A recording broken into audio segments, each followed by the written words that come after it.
सकल मातंग समाज महाराष्ट्र राज्य यांच्या वतीने मंगळवार दिनांक 20 मे रोजी मुंबई येथील आझाद मैदानावर जन आक्रोश मोर्चा काढण्यात येणार आहे, अशी माहिती माजी मंत्री उत्तम प्रकाश खंदारे यांनी पत्रकार परिषदेत दिली। सर्वोच्च न्यायालयाने दिनांक 1 ऑगस्ट 2024 रोजी देशातील अनुसूचित जाती आणि जमातींच्या आरक्षणाबाबत ऐतिहासिक निर्णय दिला आहे।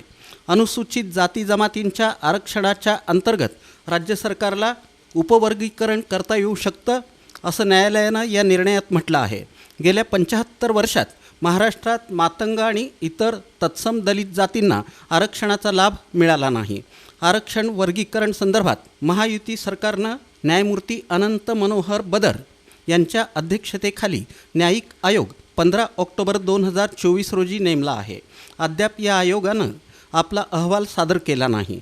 अनुसूचित जातीच्या आरक्षणात अ, ब, क, ड किंवा अ, ब, क किंवा समितीच्या मताप्रमाणे निश्चित प्रारूप तयार करून अहवाल सादर करणं बंधनकारक आहे।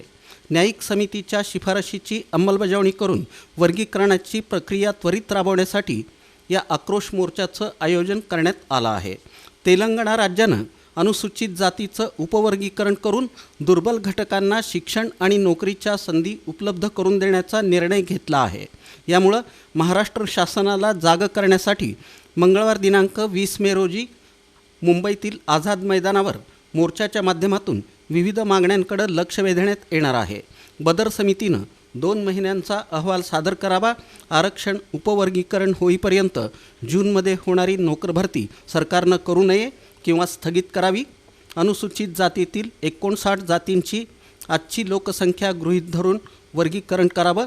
क्रांतीवीर लहुजी वस्ताद साळवे मातंग समाज अभ्यास आयोगाच्या शिफारशींची अंमलबजावणी करावी, बजेटमध्ये तरतूद करावी आदी मागण्यांसाठी हे आंदोलन करण्यात येणार आहे, अशी माहिती माजी मंत्री उत्तम प्रकाश खंदारे यांनी पत्रकार परिषदेत दिली। या ठिकाणी आमचं साधं म्हणणं आहे, सध्या विधिमंडळाचं अधिवेशन सुरू नाही, परंतु या ठिकाणी राज्य शासनाने मंत्रिमंडळाच्या बैठकीमध्ये ठराव पास करून आता तातडी या विषयाची तातडी असल्याने आणि सुप्रीम कोर्टाच्या निकालाची अंमलबजावणी गरज असल्याने विधिमंडळाचं अधिवेशन चालू नसल्यामुळं शासन हे अध्यादेश काढून राज्यपालाच्या सहीनं हे आरक्षण या ठिकाणी मान्य करीत आहे आणि बदर आयोग जो नेमलेला आहे त्या बदर आयोगाचा अहवाल आल्यानंतर मग त्याची अंमलबजावणी हे शासन करीत आहे। या साध्या पद्धतीचं ही मागणी घेऊन उद्याच्या 20 तारखेला मुंबई आझाद मैदान येथे हा सकल मातंग समाजाचा मोर्चा धडकणार आहे। हा मोर्चा जरी मातंग समाज करत असला, हे महत्त्वाचं आहे, करत असला तरीसुद्धा उपेक्षित 57 जातीचं नेतृत्व या मोर्चाच्या माध्यमातून मातंग समाज करत आहे,